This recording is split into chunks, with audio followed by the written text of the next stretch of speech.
Indeed. Let me also, in fact, quickly join Vinita Hariharan on that, on that point. Vinita, a big twist in this case. What do you make of the flip-flops now by the, the complainant? Also, the whistleblower now being arrested.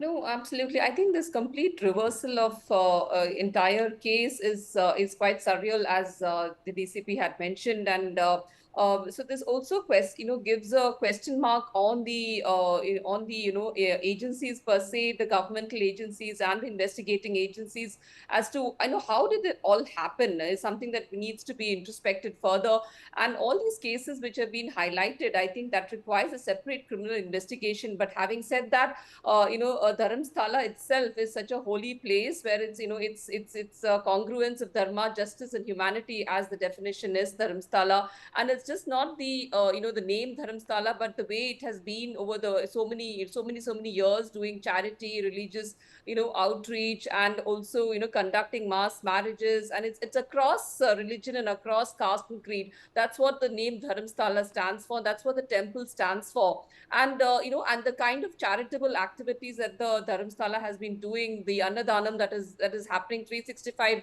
days a year, you have to give credit for all of that the temple has been doing. And suddenly one fine day you cannot kind of unleash this entire surreal drama against such a holy and religious site, is what I would say, before sensationalizing this whole thing and before spreading this as a big kind of against this temple.